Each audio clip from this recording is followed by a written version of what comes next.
Adobe ইলাস্ট্রেটরের আমরা আজকে খুবই গুরুত্বপূর্ণ একটা সেটিংস শিখব, সেটা হচ্ছে অফসেট পাথ। এই অফসেট পাথটা আমরা যারা নতুন গ্রাফিক ডিজাইন শিখতেছি তাদের জন্য অনেক বেশি গুরুত্বপূর্ণ, এবং আমরা যারা ফ্রিল্যান্সিং করব তাদের ক্ষেত্রে তো অনেক বেশি গুরুত্বপূর্ণ। তো আজকের এই ভিডিওটা অবশ্যই শুরু থেকে শেষ পর্যন্ত দেখবেন। তো আমরা হচ্ছে আজকে অবজেক্ট থেকে এই যে পাথ অপশন আছে, পাথ অপশন থেকে এখানে যে অফসেট পাথ অপশনটা আছে, এই অফসেট পাথের অপশনটার কাজটা শিখব। তো এটা শেখার জন্য প্রথমে ধরেন আমি এদিক থেকে ইলিপস টুলে গেলাম এবং অল্টার শিফট ধরে আমি এদিক থেকে একটা শেপ নিয়ে নিলাম, এবং অবশ্যই এটাকে আমি এই কালারটা দিয়ে নিলাম। এখন এখানে হচ্ছে আমাদের যে শেপটা আছে এটা শুধু একটা গোল সার্কেল। এখন আমরা যদি চাই যে এই শেপটাকে আরও দুইটা তিনটা নিয়ে মাঝখানে একটা আমরা সুন্দর একটা বর্ডার তৈরি করব, সেক্ষেত্রে আমাদের কিন্তু অফসেট পাথের ব্যবহার করতে হয়। এছাড়াও আমি অনেক সহজভাবে বুঝিয়ে দিব বিষয়টা, তাহলে ক্লিয়ার হতে পারবেন। প্রথমে ধরেন আমি এই শেপটাকে সিলেক্ট করলাম এবং অবজেক্ট থেকে পাথ এবং অফসেট পাথে গেলাম। এখন আমি এদিক থেকে প্রিভিউ অপশনে ক্লিক করলাম।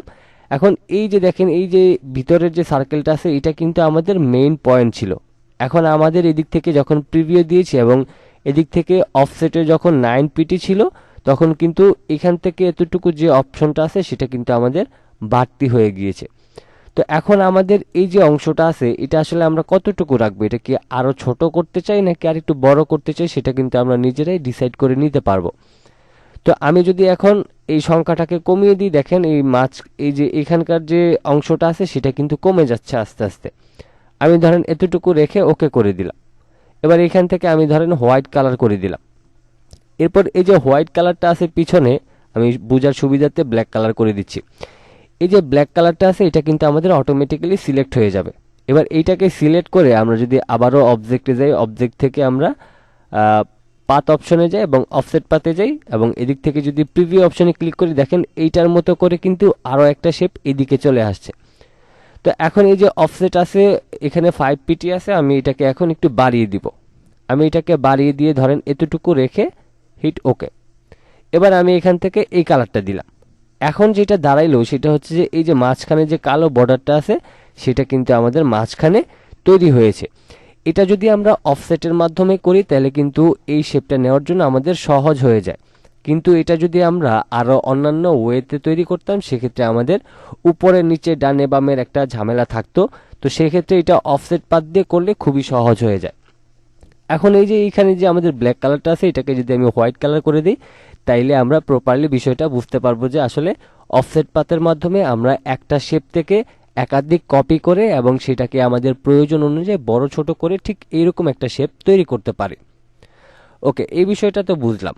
এবার হচ্ছে আমরা এদিক থেকে রাইট বাটন ক্লিক করে আবার ওই ইলিপস টুলে যাব এবং আমি এদিকে একটা শেপ নিয়ে আমি এটাকে স্ট্রোক কালার করে দিব, এবং এটাকে ব্ল্যাক কালার নিলে আমাদের জন্য ভালো হয়, এই জন্য আমি ব্ল্যাক কালার নিয়ে স্ট্রোকটাকে একটু মোটা করে দিব। আমি ধরেন মোটা করে দিলাম। এখন এইটাকে আমরা অবজেক্ট থেকে এক্সপান্ড করে নিব। এই এক্সপান্ড এবং এক্সপান্ড অ্যাপারেন্স নিয়ে আমার একটা ভিডিও দেওয়া আছে, চাইলে দেখে নিতে পারেন। তো আমি যখন এটা কিন্তু এখন স্ট্রোক কালারে আছে, দেখেন এখানে কিন্তু স্ট্রোক কালার আছে। আমি যদি এটাকে এক্সপান্ড করি তাহলে আমাদের এটা ফিল কালারে চলে যাবে। তো কেন ফিল কালার করতে হয় স্ট্রোক থেকে এক্সপান্ড করার জন্য, সেই বিষয়টা সেই ভিডিওতে বলা আছে, অবশ্যই দেখে নেবেন। এখন এখানে মূলত আমাদের দুইটা শেপ তৈরি হয়েছে।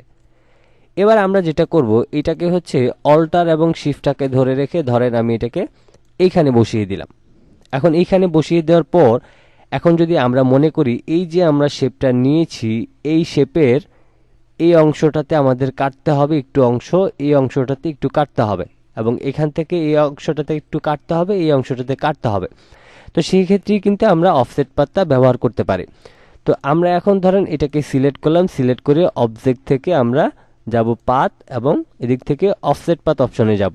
এবার প্রিভিউ অপশনে ক্লিক করে দিব। ক্লিক করে দেওয়ার পর আমাদের এইদিকে দেখেন এটা অনেক মোটা হয়ে আসছে। আমি এটাকে 9 পিটি থেকে কমিয়ে আরও অনেক বেশি ছোট করে দিব।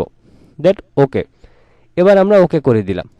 এবার আমরা এইভাবে করে সম্পূর্ণটাকে সিলেক্ট করে আমরা যদি শেপ বিল্ডার টুলে যাই, শেপ বিল্ডার টুলে গেলে দেখেন এই অংশটা কিন্তু আমরা এখন সহজে কাটতে পারবো।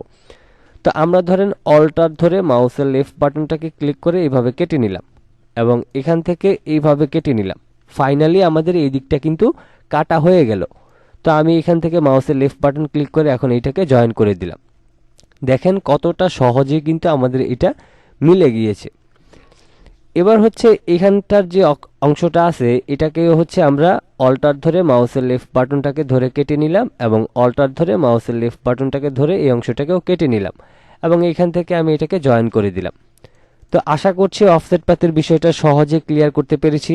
মূলত হচ্ছে আমাদের কোনো একটা শেপের একটু দূরের অংশ যদি আমাদের মাইনাস করতে হয় বা এটাকে কেটে ফেলে দিতে হয় তখন আমরা অফসেট পাতের ব্যবহার করব। এছাড়া হচ্ছে প্রথম আমরা যে কাজটা শিখলাম সেটা এক ধরনের কাজ হইতে পারে, তবে আপনি এই রকম যদি কোনো শেপ কাটতে চান, যেমন একটা সার্কেল নিয়েছেন, এখন এইটার উপর দিয়ে আরেকটা শেপ আসছে, এখন এই শেপটা থেকে একটু দূরে গিয়ে আপনাকে এতটুকু অংশ কেটে নিলে আপনার ডিজাইনটা প্রপারলি হবে বা আপনি এরকম করে কেটে নিতে চাচ্ছেন, তখন যদি আপনি অফসেট পাত ব্যবহার করে এটাকে কেটে নেন তাইলে আপনার একদম দোনো দিক থেকে আপনার একদম প্রপারলি কিন্তু এটা কাটবে।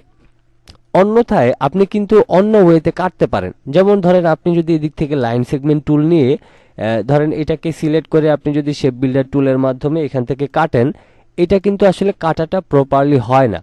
এজন্য মূলত অফসেট পাতটা ব্যবহার করা হয় যাতে আমাদের এই সম্পূর্ণ অংশটাকে আমরা একদম প্রপারলি এবং 100% আমরা সহজে এটাকে কাটতে পারি।